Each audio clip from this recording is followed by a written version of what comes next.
European leaders have struck a deal to give Ukraine a €90 billion loan, but it'll be backed by the bloc's common budget after they failed to reach an agreement on using €200 billion worth of Russian assets. Belgium, where most of that cash is held, said it didn't receive guarantees on sharing liability were Russia to take legal action.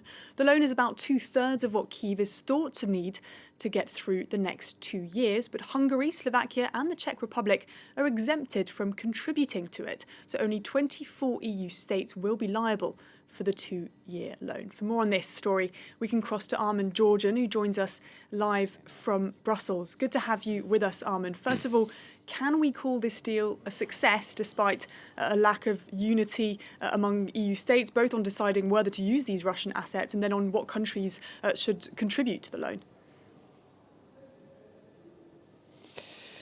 Yeah, well, this was a scrappy and confused summit which did end with a deal in the small hours, but not the deal that most EU member states wanted. So they're no longer going to this idea of the Russian frozen assets. Instead, they're going to raise a joint loan on the capital markets worth 90 billion euros to help Ukraine over the next couple of years. But as you say, Kemi, 24 out of 27 EU members ultimately agreed to this, so not a particularly united look. The three populist leaders of the Czech Republic, Slovakia and Hungary negotiated this exemption for themselves. And you have to wonder, does this send a message to voters that if you vote for populists, they get you off the hook for common loans in Europe? Because remember, this loan that they're going to do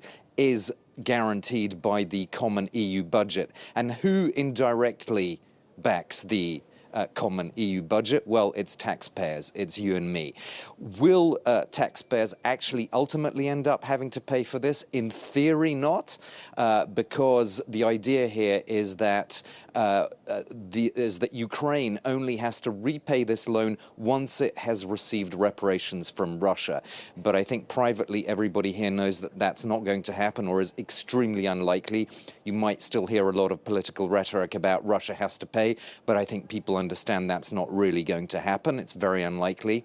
And so what happens then? Well, in theory, at that point, they could go back to this whole question of the Russian frozen assets so as not to pass the costs down to European taxpayers. That's still, of course, way down the line, Kemi, but there are still a lot of questions long term, I would say, about how this loan is actually going to be